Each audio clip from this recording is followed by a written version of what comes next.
பெருமாள் முருகன் சிறுகதைகள். எல்லை. வாசிப்பது சந்தீப். கட்டத்தரை ஓரமாய் கிடந்த சோளத்தட்டை எட்டி இழுக்க முயன்றபோது பட்டென்று கயிறு அறுத்துக் கொண்டது. மாட்டுக்கு எதுவும் புரிபடவில்லை. தன்னை அழுத்திக் கொண்டிருந்த பெரும்பாரம் சட்டென்று விலகியதை உணரக்கூட முடியவில்லை. எதிரில் பேயைக் கண்டது போல் திருதிருவென்று விழித்தது. மனசுக்குள் பீதி இறங்கியது. என்ன செய்வதென்றே தெரியாமல் அப்படியே நின்று கொண்டிருந்தது. லேசாக தலையை ஆட்டிப் பார்த்தது. எந்தப் பக்கமும் எதுவும் இழுக்கக் காணோம். காலை ஓரடி முன்னால் வைத்தது. குரல்வளை இறுக இழுக்க வேண்டியில்லாமல் சோளத்தட்டுச் சோவை சாதாரணமாக எட்டியது. ஆனால் தின்ன பிடிக்கவில்லை. எதிர்ப்பக்கமாக திரும்பி முளைக்கச்சியைத் தாண்டி நடந்தது. கட்டத்தரையின் வட்டத்தை மீறி காலை வைப்பதற்கு எதுவும் தடையாயில்லை. உடனே வால் விடைத்துக் கொண்டது. பிறந்தது முதல் இத்தனை காலமும் அனுபவித்தறியாத புதுசுகம் ஒன்று பாய்ந்து ஓடுவதை அறிந்தது. 2 கன்றுகள் ஈனிய பின்னும் இந்த வட்டச் சுற்றைத் தாண்டி ஓர் அடி முன்வைக்க முடிந்ததில்லை. அவர்களாக மேய்ச்சலுக்கு பிடித்துக் கொண்டு போகும் போதுதான். வேறு வழியில்லை. இப்போது ஒரு கணக்கில் இது எப்படி நேர்ந்தது? இது நல்லதுக்குத்தானா? கடலைக் காட்டுக்குள் புகுந்து கொடிகளைத் தின்றதற்காகச் சாட்டையால் விழுந்த அடியைப் போல இப்போதும் கிடைக்குமா? தலையை உயர்த்தியது. மூக்கு, கழுத்து, தலை எங்குமே கயிற்றின் அறுத்தல் இல்லை. மேலெல்லாம் மொய்த்துக் கிடக்கும் ஈக்கள் கூட அரண்டு ஓடிப்போயிருந்தன. அண்ணார மெல்லிய இருளில் வானத்து மஞ்சள் சுடர்கள் நன்றாகத் தெரிந்தன. இவ்வளவு பெரிய வானத்தை இந்த கண்களால் பார்க்க முடியுமென்று ஒருபோதும் எண்ணிப் பார்த்ததில்லை. ஆச்சரியம். வெண்புகை திட்டு திட்டாய் நழுவுவதைக் காணவும் உடல் தினவேறியது. குழம்புகளிலிருந்து கால் முழுதும் துள்ளல் படர்ந்தது. வாலைத் தூக்கிக் கொண்டு மெல்லிய கனைப்புடன் உடலை முறுக்கிக் குதித்துப் பார்த்தது. தலை கீழிறங்கவே இல்லை. உடம்பை முடக்கியிருந்த மூட்டுகள் எல்லாம் இளகின. 4 மாதக் கன்று குட்டியைப் போல் ஓடி விளையாட மேனி துடித்தது. எப்போதும் சாணமும் மல்லும் சேறு குழப்பிக் கிடக்கும் இந்தக் கட்டுத்தரையிலிருந்து இனி விடுதலை. இந்த வேகத்தோடு எத்தனையோ தூரம் ஓடிவிட முடியும். ஓடுகிற பழக்கம் விட்டு போய் கால்கள் இறுகி ஆண்டுகள் ஆகிவிட்டன. ஆனால் இப்போது ஓட முடியும். தலையை உயர்த்தும்போது என்ன ஒரு கம்பீரம்! தலைக்கு மேல் என்ன அது? 2 காக்காய்களா? தலையை அசைத்து கீழே தள்ளிவிட முனைந்தது. அவை தலைக்குள் ஆழச் செருகியிருக்கும் உணர்வை அடைந்தது. வாச்சி போன்ற கொம்புகள்.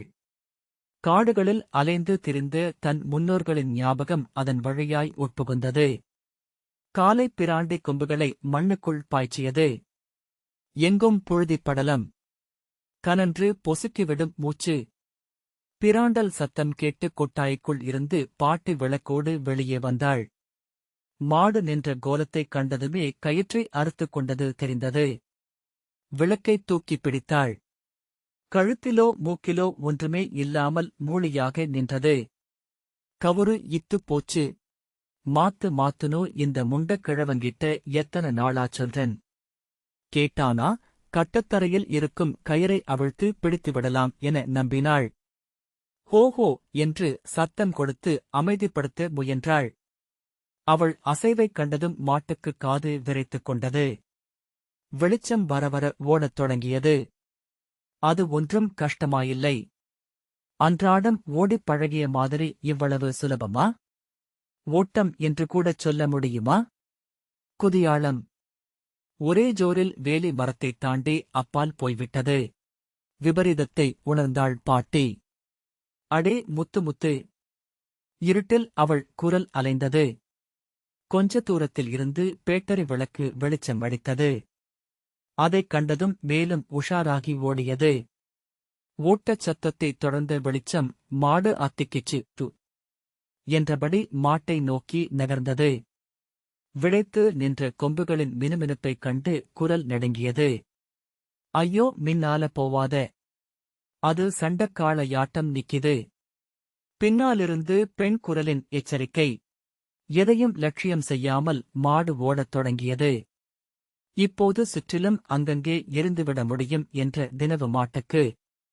உரைத்த பார்வையில் எந்தக் குரலையும் தள்ளிப் போகச் செய்துவிடலாம். ஒரு நாளும் இப்படி அத்திக்கிட்ட தில்லையே. அந்த முண்டக் கிழவனும் எங்கேயோ போயிட்டான். ஆராய்ச்சும் குறுக்காட்டுங்களே. பாட்டியின் புலம்பல் மாட்டை இன்னும் துரத்தியது. குறையாக கிடந்த நிலத்தின் வழியாக ஓடிச்சீமை கருவேல முட்களைக் கடந்து நின்றது. சுற்றிலும் பார்த்தது. ஒருவரையும் காணோம். தட்டுப்போருக்கு எதிரே வெளிக்கு உட்கார்ந்திருக்கும் ஆளைப் போல அமுத்தலாகத் தெரிந்தது. விரைத்து நின்று பின் உணர்ந்தது. இந்தப் போரிலிருந்துதான் ஒரு கத்தை 2 கத்தையாக பிடுங்கிப் போடுவார்கள். ஒருமுறையும் ஆசை தீரு மட்டும் தின்ன முடிந்ததில்லை. கழிசலைக் கூட விடாமல் கடித்து பார்த்தாகிவிட்டது. வருஷம் முழுக்க தீனி வேண்டுமென்று கிழவனும் கிழவியும் பொன்னைப் போல் போடுவார்கள். அதை பார்க்க பார்க்க எரிச்சல் மண்டியது. கொம்புகளால் குத்தி உருவியது. உருவி தூர்ந்து போயிருந்த போர் ஆட்டம் கண்டது. அதைத் தள்ளிவிடும் முயற்சியில் நாலா பக்கமும் நகர்ந்து இடித்தது. வாயை பொந்துக்குள் நுழைத்து உருவியது. தின்கிற பொறுமை இல்லை.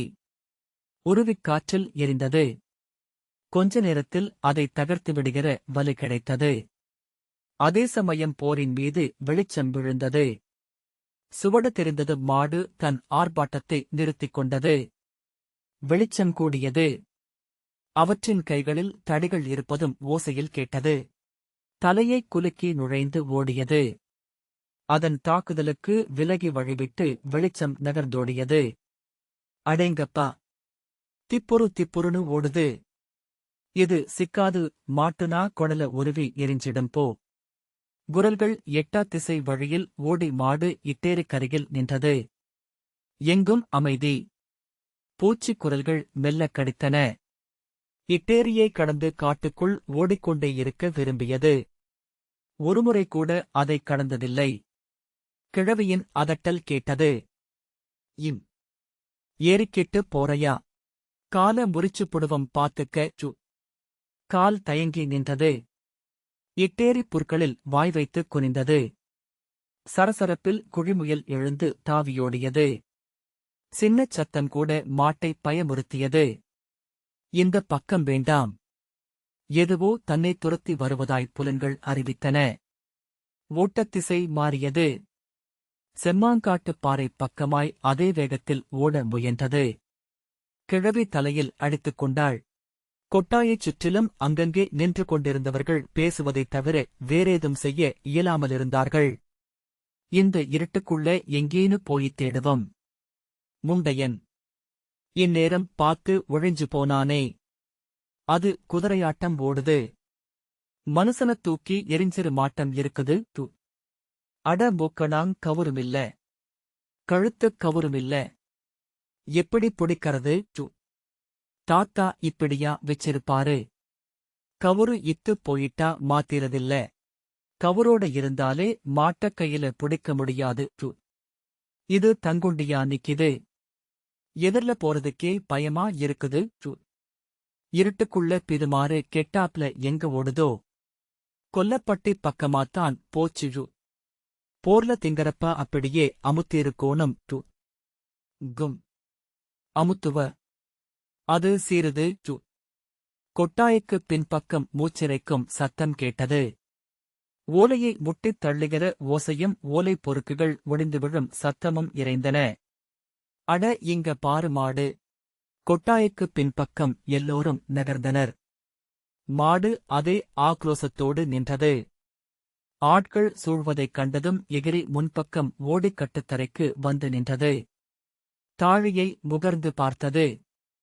பேட்டரி வெளிச்சம் வாசலில் விழுந்ததை உணர்ந்ததும் வேலியைத் தாண்டித் திரும்பவும் இருளுக்குள் ஓடத் தொடங்கியது. ஆயோ! தாழியில தண்ணி ஊத்திக் கொஞ்சம் தவட்டப் போட்டு வெய்யி.